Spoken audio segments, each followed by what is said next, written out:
Well, my godfather told me, he says, I'll tell you where you're going to go. He says, you're going in the Army. Why are you going in the Army? Why the Army? He says, the air is made for the birds, the water is made for the fish. You stay on the ground. My name is Aldo Provera. Put 9 months in combat, 3 years in the service. My parents, they were both Italians, Northern Italians. When they got married, my mother had to go to New York. She got him to get a bakery in Middletown that was for sale. Me being the oldest in the family. She used to say to me all the time, take care of your brothers and sisters. You're the oldest, take care of your brothers. He told me that 1,000,000 times. Well, that's what I'm doing. Well, that day there, when that second tank turned that 88 millimeter and I saw it coming towards us, I said to Johnson, who was a sergeant, I said, that gun is coming around at 88 millimeter. I says, get that gun, get that gun. Well, he couldn't get the gun because he wasn't a shooter.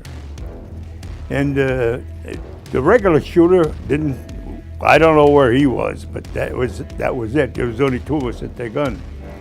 So I was loading the gun and putting the shells in, and he was firing. He wasn't aiming, because every time you fire an anti-tank gun, it goes up in the air and it comes down because it's got trails and spades. Next thing you know, that tank fired a shot, hit our gun. The gun went up in the air and it came down, and the gun weighed 3,000 pounds. It came down, it was useless. You couldn't use it anymore. Knocked him down and knocked me down. We looked at one another, okay, let's get out of here. And we ran into the house. Well, I picked up a grease gun, it's a 45, useless. I tried to shoot that thing, I couldn't shoot. I threw it away. I picked up the M1s and I started shooting with the M1s. I emptied one gun, with a clip came out, I picked up another gun. And I happened to turn around and there was a window in the house that I was in. I see the German coming up there with potato masher. It's a hand grenade.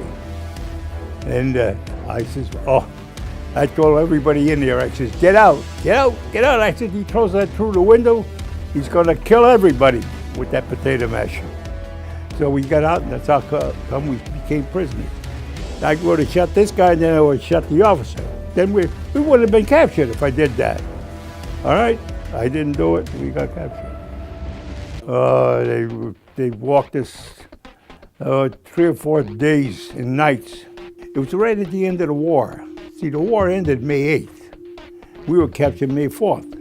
So we were in a prison camp, going from one prison camp to the other, because the Americans were getting closer and closer. They'd take us out of one camp and bring us to another one. They had a little shed there, like they put us in there. And we were all standing up.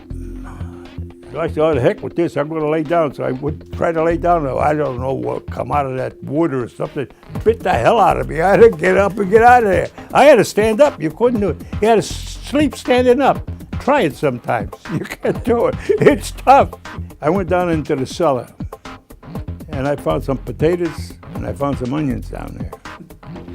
There was a pig and a calf walking around, which were going to get killed anyhow because shells were coming in. I went out and I shot both of them.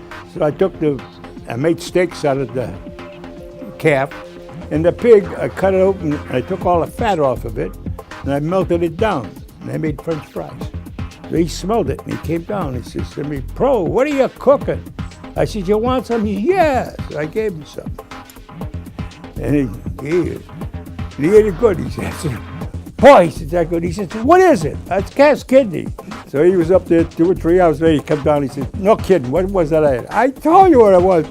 He said, I don't give a damn, it was good. He said, when I got out of the camp there and I'm walking down there, and here's a GI coming up with his M1 rifle, and he's looking. I still got my helmet on and stuff, and he's looking, he says, what the heck? He says, where'd you come from? Oh, I said, I've been up here about 3 weeks. What the hell am I doing coming up here with? I said, everything's all right. I said, well, I was a prisoner of war up there. There's 186 of us in there. Yeah, talked about it. I sometimes wonder how I made it. I don't know.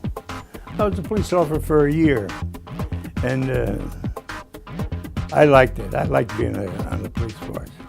Captain DeBellis, when I turned the letter of resignation in, he says, you leaving? I said, yeah. father and mother are getting old, and my brother's 8 years younger than I am, and we're going to take the business over. It's an established business. So I says, I have to leave. It's not, I'm leaving with a stranger. It's my family. It's the whole family. You know, you got to keep it together.